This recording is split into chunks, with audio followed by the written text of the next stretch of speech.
1993 में इस कंपनी की हुई थी शुरुआत। ईएमएस और सर्विसेज और सॉल्यूशन देने का करती है कारोबार। नतीजे आए थे कल बाजार बंद होने के बाद और शानदार नतीजे कंपनी ने पेश किए हैं। आइए आपकी मुलाकात करवाते हैं कंपनी के सीएफओ श्रीनिवास कुलकर्णी साहब। कार्यक्रम में हो रहे हैं शामिल। आईटी सेक्टर का कुलकर्णी साहब को 27 साल का लंबा अनुभव है। आईसीएमएआई के एसोसिएट मेंबर के तौर पर आपने काम किया है। वाटन स्कूल और आईएसबी से लीडरशिप प्रोग्राम्स भी पूरे किए हैं। नंबर्स दमदार। कल शाम बाजार बंद होने के बाद आय में बढ़त है 31% की। कामकाजी मुनाफा 19% बढ़कर आया है। मार्जिन 11.5% से 10.5% के आसपास हैं, थोड़े से कम हुए हैं, लेकिन मुनाफे में बढ़त जबरदस्त है। 77% की 13 करोड़ से बढ़कर 23 करोड़ आता दिखा। ये चौथी तिमाही के कंसोलिडेटेड नतीजे मैंने आपके सामने पेश किए और स्टॉक में जबरदस्त एक्शन है। आज 8% मजबूती के साथ ट्रेड करता हुआ दिख रहा है। 7% अभी मजबूत है। कुलकर्णी साहब, बहुत बहुत स्वागत है। सबसे पहले तो आपको दमदार नतीजे पर बहुत बहुत बधाई। शानदार नतीजे पेश किए हैं आपकी कंपनी ने इस तिमाही के लिए। बताएं सर, रेवेन्यू में जो 30% की दमदार ग्रोथ है और कामकाजी मुनाफा भी बढ़कर आया है, क्या खास वजह रही है इसकी? अनिल, थैंक यू शो में बुलाने के लिए पहले तो। Thank you. ये देखिए, ईएमएस तो इंडिया में इंक्रीज हो रहा है।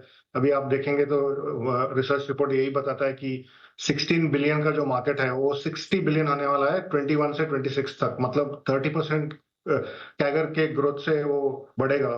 तो उसका फायदा हम भी उठा रहे हैं। तो काफी सारे चीजें हो रही है इंडिया में। इलेक्ट्रॉनिक मैन्युफैक्चरिंग की आजकल काफी ट्रेंड है। बहुत सारी कंपनीज आउटसोर्स कर रही है इंडिया को।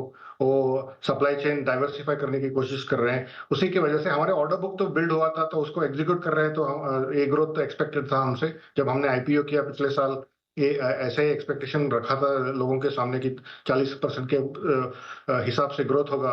और हमें काफी खुशी है कि हम एग्जीक्यूट कर पाए उस ग्रोथ पे। है, लेकिन मार्जिन सर 1% कम हो रहा है, 11.5% से 10.5%। क्या वजह सर उसकी? और आगे आने वाले समय में मार्जिन को लेकर क्या है आउटलुक? हाँ, मार्जिन पिछले साल से हिसाब से हमारा थोड़ा कम है इस क्वार्टर में। बेसिकली हमने काफी सारा इन्वेस्टमेंट किया हुआ है एसजी&ए में। और ये इन्वेस्टमेंट्स हैं ग्रोथ के लिए। एक्चुअली जिस ट्रेजेक्टरी का ग्रोथ हम देख रहे हैं उसके लिए मैनेजमेंट को काफी मजबूत किया है। उसकी वजह से ये अहेड ऑफ टाइम इन्वेस्टमेंट है थोड़ा सा। तो जैसे हमारे ग्रोथ आएगा तो इसकी वजह से एब्जॉर्प्शन के बेनिफिट्स मिलेंगे, तो मार्जिन में जरूर बढ़ोतरी होगी as we go along. Okay, ठीक बात है। तो मार्जिन में थोड़े आगे और बढ़त के संकेत साफ साफ हैं।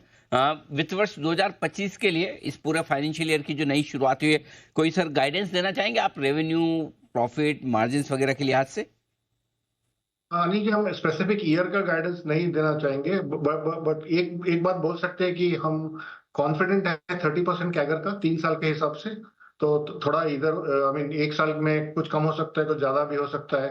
अभी उतना प्रेडिक्टेबिलिटी नहीं है। बट जिस जिस तरह से हम ऑर्डर बुक और पाइपलाइन को देखते हैं, इंडस्ट्री ट्रेंड का ग्रोथ जरूर हम मीट करेंगे। सीएजीआर थोड़ा बहुत ऊपर नीचे भी हो तब भी बहुत इंप्रेसिव है, इसमें कोई डाउट नहीं है, क्योंकि 3 साल तक की इतनी विजिबिलिटी है तो आप अपने आप में काफी स्ट्रांग है। ऑर्डर बुक कितनी है इस वक्त सर?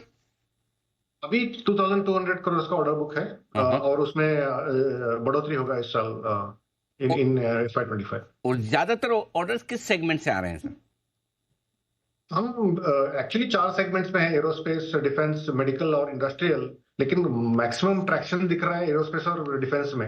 हम तो चाहेंगे कि चारों सेगमेंट लगभग बराबर के हो ताकि रिस्क ना रहे। पर अभी फिलहाल तो एरोस्पेस और डिफेंस बहुत ज्यादा ट्रैक्शन दिख रहा है, वो 2 सेगमेंट। और आपके, जहां तक मेरा ख्याल है, आपके काफी कुछ एक्सपोर्ट्स भी है।